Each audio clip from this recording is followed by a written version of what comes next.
Hello students, आज हम देखेंगे इंटेंट एंड फ्रेगमेंट के बारे में। स्टार्ट करते हैं इंटेंट से। So an android application can contain 0 or more activities. हमको पता है कि एक्टिविटीज एक भी होती है, एक से ज्यादा भी हम क्रिएट कर सकते हैं। So when your application has more than one activity, you often need to navigate from one to another.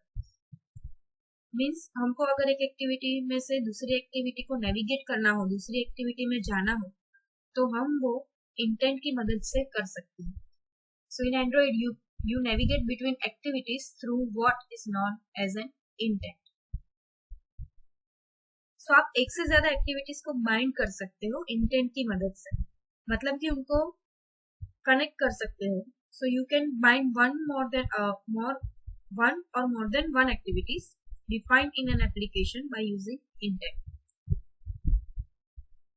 Activities को बाइंड तो हम कर ही सकते हैं सेम एप्लीकेशन में, बट इंटेंट ऑब्जेक्ट का यूज करके हम दो डिफरेंट एप्लीकेशंस की एक्टिविटीज को भी बाइंड कर सकते हैं।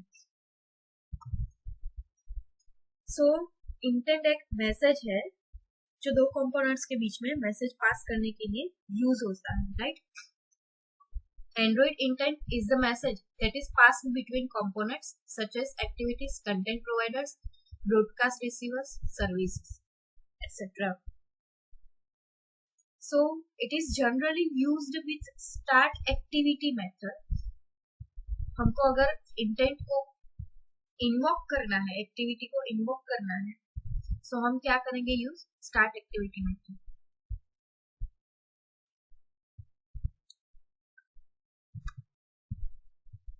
So, Android intents are mainly used to start the service, launch an activity, display a web page, display a list of contacts, broadcast a message, dial a phone call, etc. So, these are the types of Android intents which are implicit and explicit. Implicit intent. Implicit intent doesn't specify the component. In such case, intent provides information of available components provided by the system that is to be invoked. इसमें कोई component specify नहीं होता पहले से, इसमें एक action perform होगी जो implicit intent declare करेगा. So इस केस में intent provides information of available components, right? Provided by the system that is to be invoked. This उनको जो invoke करना है, right? Component वो. For example, you may write the following code. ये एक कोड है जिससे क्या करेंगे हम, एक वेब पेज है वो डिस्प्ले करवाएंगे। एक ही एक्टिविटी है, उसमें एक हम URL सपोज एंटर करते हैं, ठीक है, और हम बटन एक प्रेस करते हैं तो हमको क्या एक वेब पेज खुला हुआ दिखता है, राइट? सो यहाँ पे क्या करेंगे, इंटेंट ऑब्जेक्ट बनाया, ठीक है, इंटेंट का, उसमें हमने क्या दिया, एक्शन व्यू, ठीक है। This is a syntax of implicit intent. Intent नाम का ऑब्जेक्ट बनाया हमने, उसमें हमने ये एक्शन व्यू दिया, इंटेंट डॉट एक्शन व्यू। सो ये एक स्पेसिफाइड डेटा यूजर को डिस्प्ले करेगा, ठीक है। So an activity implementing this action will display to the user this given data. ये URL ओपन होगा, ठीक है। So डेटा हमारा यहाँ पे ये जो URI है, so intent कंस्ट्रक्टर यूज करेंगे हम डेटा को डिस्प्ले करने के लिए, ठीक है। So URI ऑब्जेक्ट यूज किसके लिए होता है? URI जो ऑब्जेक्ट है वो कंटेंट प्रोवाइडर को कहने के लिए यूज होता है कि हम क्या एक्सेस करना चाहते हैं। सो ये URI डॉट पार्स, ये मेथड एक नया URI ऑब्जेक्ट क्रिएट करेगा from a properly formatted string which is this https://www.javaticon.com, right? So ये ऐप मीन्स ये क्या करेगा, ये स्टार्ट एक्टिविटी इंटेंट है, ठीक है, ये इंटेंट को इन्वोक करेगा by calling this method. Start activity. Now, explicit intent. Explicit intent specifies the component. In such case, intent provides the external class to be invoked. मतलब कि explicit intent का use करके दूसरे कंपोनेंट को specify किया जा सकता है. मीन्स दूसरी एक्टिविटी ओपन करनी हो तो explicit intent का यूज करके हम कर सकते हैं. जो टारगेट कंपोनेंट है वही इन्वोक होगा इसमें. सो यहाँ पे हम एक कोड लिखेंगे. ये कोड में क्या होगा कि हमने यहाँ पे गेट एप्लीकेशन कंटेक्स्ट मीन्स ये जो करंट मेन एक्टिविटी है उसका कंटेक्स्ट, उसमें से हम कहाँ पे जा सकते हैं, एक्टिविटी 2 क्लास में. सो ये एक इम्प्लिसिट इंटेंट का एग्जांपल लेते हैं कि हम क्या करेंगे. यहाँ पे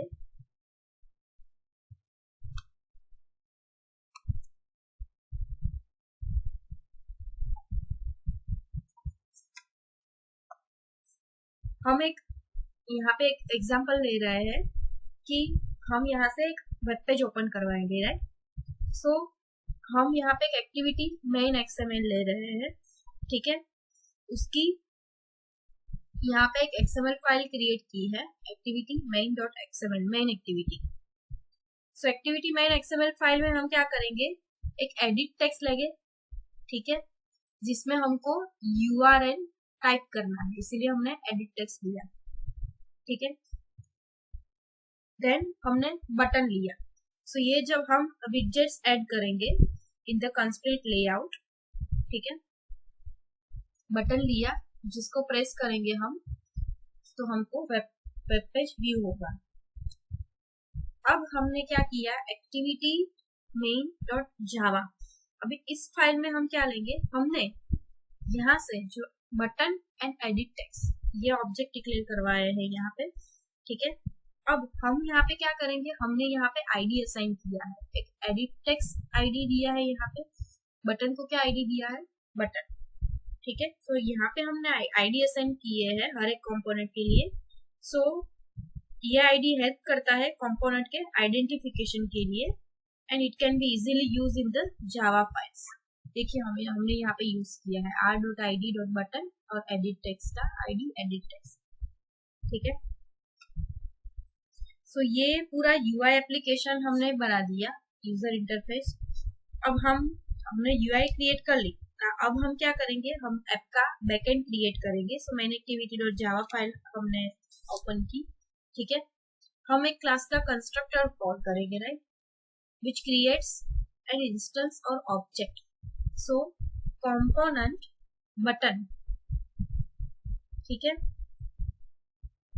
हमने ये ऑलरेडी XML में क्रिएट किया है, ठीक है. सो हम ये कंपोनेंट कॉल करवाएंगे XML फाइल में से using find view by ID, ठीक है. सो ये मेथड है find view by ID. This method binds the created object to the UI components with the help of the assign ID, which is button and edit text. अब ये step में हमने क्या किया है, ऑपरेटर्स को सेट करवाया है यहाँ पे to display a toast message, right. So पहले हम एक listener on click set on click listener event add करेंगे बटन के ऊपर, button dot set on click listener, ठीक है.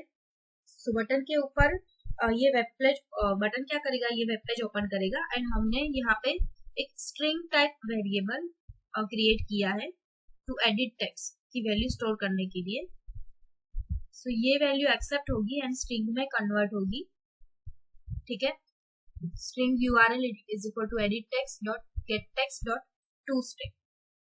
अब इंटेंट ऑब्जेक्ट क्रिएट किया हमने, ठीक है, मेन एक्टिविटी जावा क्लास का वेब पेज ओपन करने के लिए, ठीक है. देन ये जो स्टार्ट एक्टिविटी मेथड है उसके थ्रू स्पेसिफाइड इंटेंट के लिए वेब पेज को कॉल करेगा, राइट. सो हमने यहाँ पे देख सकते हैं, हमने यहाँ पे एक एडिट टेक्स्ट लिया है, ठीक है, और एक बटन है. अब हम लिख रहे हैं ये URL, ठीक है, और फिर हम यहाँ पे विजिट पे हिट करेंगे, क्लिक करेंगे तो हमको ये वेब पेज ओपन हुआ मिलेगा। ठीक है, this is the example of implicit intent. Reference हमने लिया है यहाँ पे java.com का। एंड्रॉइड एक्सप्लिसिट इंटेंट,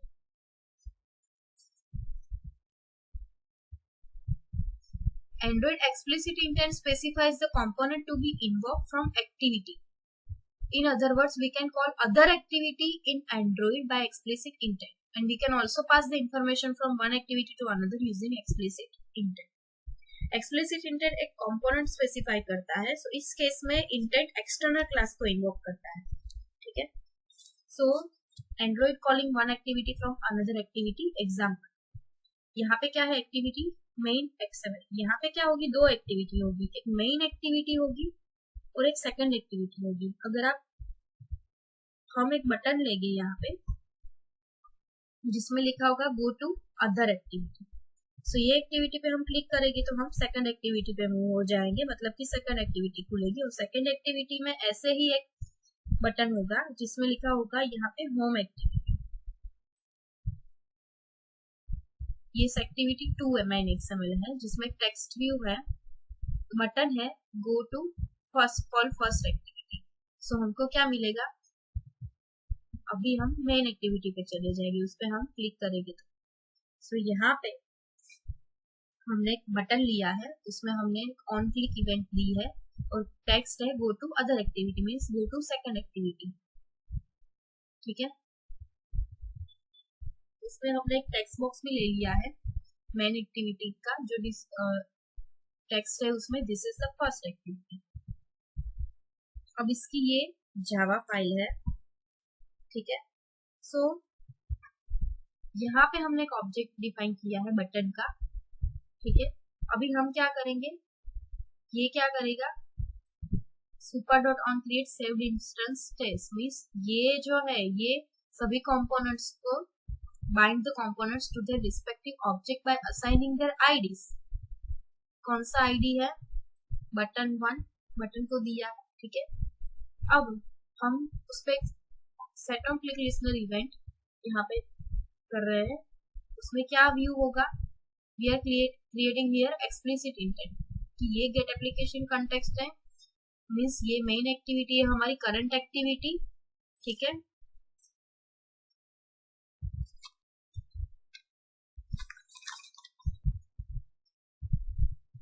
तो ये गेट एप्लीकेशन कॉन्टेक्स्ट है, वो क्या रिटर्न करेगा? ये जो पूरी अभी मेन एक्टिविटी है, मीन्स पूरी एंटायर एप्लीकेशन है, उसका कॉन्टेक्स्ट रिटर्न करेगा। राइट, देन हम ओपन क्या करवा, ये अभी करंट क्लास है, स्टार्ट एक्टिविटी। एक्टिविटी 2, उसमें क्या लिया है हमने? सेकंड एक्टिविटी टेक्स्ट दिया है, उसमें बटन क्या होगा? Call first activity, means main activity, इसलिए इसकी जावा फाइल है। ठीक है, इसमें हमने क्या लिया है? बटन। ठीक है, अभी वो हम करवाएंगे तो हमको क्या मिलेगा? Second activity.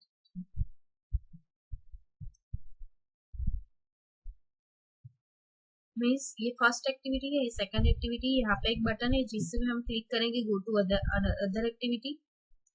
देन हम कहाँ पे जाएंगे? यहाँ पे इस पेज पे, सेकंड एक्टिविटी वाले पेज पे। अगर इस पे हम क्लिक करेंगे तो हम वापस से आ जाएंगे फर्स्ट एक्टिविटी वाले पेज पे।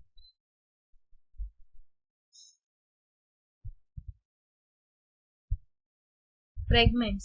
So fragment is a class or component that is used by an activity. It encapsulates functionality which can be reused within activities and layouts.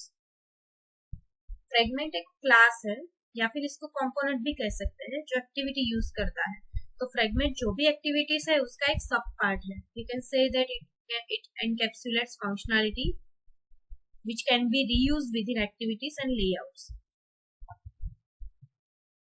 So Android fragment is the part of activity and it is also known as a sub-activity. एक activity के अंदर एक से ज्यादा भी fragments हो सकते हैं। So fragment represents multiple screen inside one activity. Android fragment life cycle is affected by activity life cycle. कि एक्टिविटी के अंदर फ्रेगमेंट्स कंटेन होते हैं। So each fragment has its own life cycle methods that is affected by activity life cycle because fragments are embedded in activity. The fragment manager class is responsible to make interaction between fragment objects or fragment objects. So these are the important points about fragment. Fragment का अपना खुद का एक layout है and उसकी अपनी life cycle की callback methods है अपनी.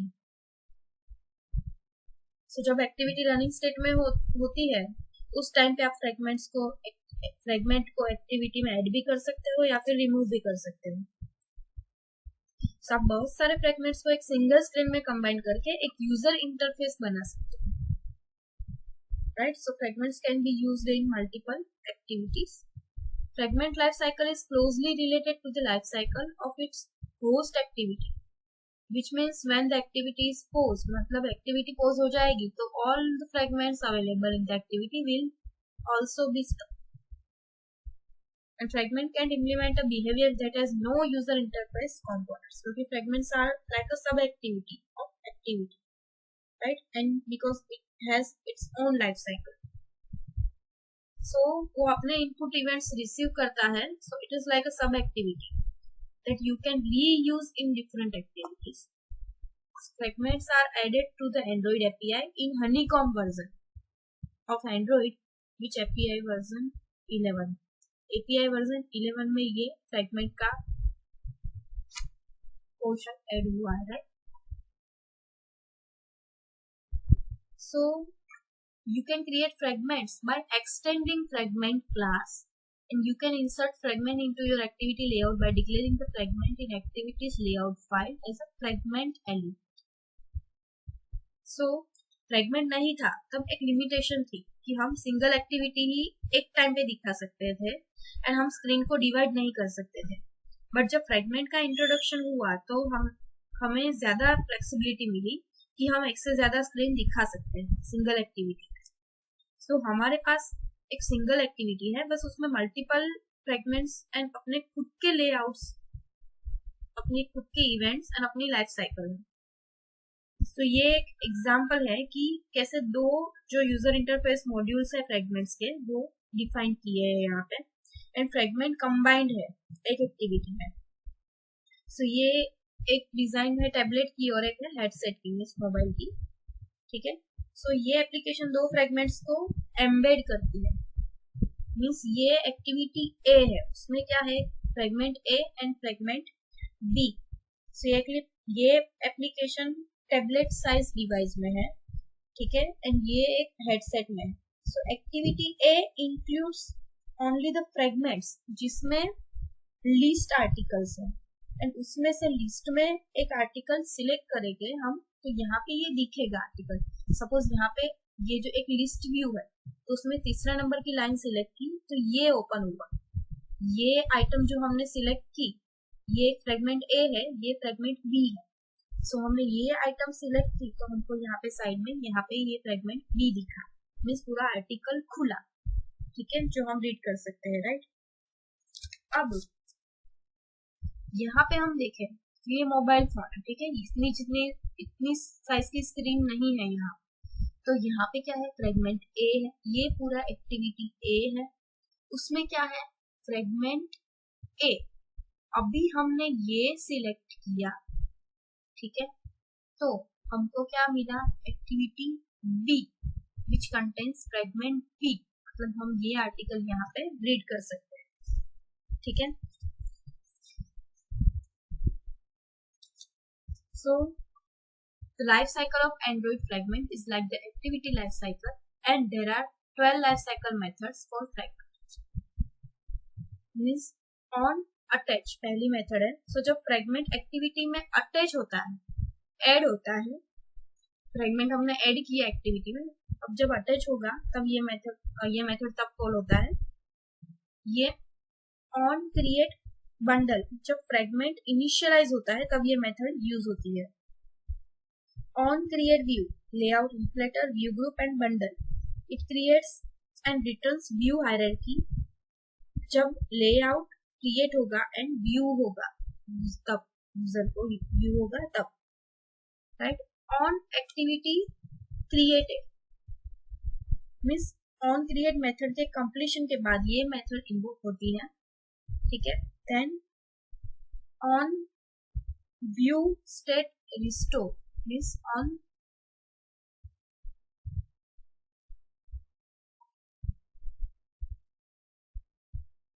मीन्स जब भी जो भी फ्रेगमेंट की इंफॉर्मेशन है वो यहाँ पे डिस्प्ले होगी, जो भी फ्रेगमेंट की व्यू हायरार्की है जो रिस्टोर्ड है, मतलब फ्रेगमेंट में जो भी लिस्ट व्यू है, जो भी फॉर्म व्यू होगा, लिस्ट व्यू होगा, वो पूरा लेआउट रिस्टोर्ड है। Then on start this method makes fragment visible. On resume it makes the fragment interactive. then on pause ये मेथड तब कॉल होगी जब फ्रेगमेंट इंटरेक्शन में नहीं रहेगा। ऑन स्टॉप ये मेथड तब कॉल होगी जब फ्रेगमेंट विजिबल नहीं रहेगा, right. Then on destroy view ये मेथड फ्रेगमेंट को हर एक रिसोर्सेज को क्लियर करने का अलाउ करती है, ठीक है। एंड ऑन डिस्ट्रॉय सो ये मेथड फ्रेगमेंट स्टेट को क्लीन करने का अलाउ करती है। ऑन डिटैच ये मेथड तब कॉल होती है जब फ्रेगमेंट एक्टिविटी के साथ एसोसिएट नहीं रहता, ठीक है। And fragment is destroyed. So fragment is active state and user navigate backward और फ्रेगमेंट इज रिमूव्ड और रिप्लेस्ड आफ्टर देन, तो कौन सी मेथड होगी? ऑन पॉज, ठीक है। और अब फ्रेगमेंट ऐड होगा वापिस या फिर रिमूव होगा तब वो उसकी स्टेट कौन सी मेथड तक फॉलो हुई होगी? On pause. सो हमने ये सभी मेथड्स देख ली है।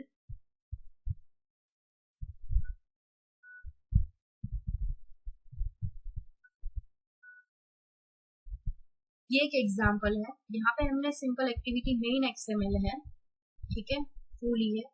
उसमें हमने दो फ्रेगमेंट लिया, ठीक है, फ्रेगमेंट 1 और फ्रेगमेंट 2। आईडी दिए है हमने फ्रेगमेंट, हम ये एलिमेंट से कॉल करवाएंगे फ्रेगमेंट। अब हमने एक फ्रेगमेंट लिया, फ्रेगमेंट 1 XML, उसमें हमने टेक्स्ट व्यू लिया, ठीक है, ये फ्रेगमेंट 1 के लिए है। देन ये फ्रेगमेंट 2, उसमें भी एक टेक्स्ट व्यू लिया जिसमें फ्रेगमेंट 2 है। अब मेन एक्टिविटी जो है, ठीक है, इसमें हमने ये एज इट इज रहेगी, ठीक है। उसमें हमने कौन सा सेट करवाया है व्यू? Activity main XML। अभी फ्रेगमेंट 1.java उसमें क्या करवाएंगे हम? एक्सटेंड करवाएंगे फ्रेगमेंट 1 एक्सटेंड फ्रेगमेंट, ठीक है। उसमें हम क्या करेंगे? एक ऑन क्रिएट व्यू जिसमें क्या आएगा? व्यू ग्रुप आएगा। वो क्या कंटेन करेगा? ये लेआउट फ्रेगमेंट 1, ठीक है, ये पूरा एक व्यू कंटेन करेगा। So insert the layout for this fragment. And fragment 2.java उसमें क्या होगा? फ्रेगमेंट 2 एक्सटेंड्स फ्रेगमेंट, ये क्या करेगा? फ्रेगमेंट 2 जो XML है उसको कंटेन करेगा, ठीक है। So this is fragment 2.java।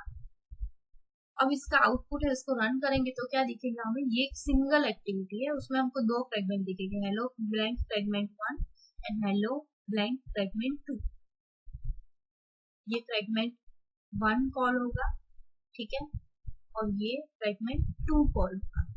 Means ये जो दो XML है UI क्रिएट की है फ्रेगमेंट 1 जिसमें हमने टेक्स्ट भी दिया है हेलो ब्लैंक फ्रेगमेंट 1, एंड ये स्ट्रिंग हमने यहाँ पे पास करवाई है, स्ट्रिंग में भी नाम दिया है hello blank fragment 1 and hello blank fragment 2, and ये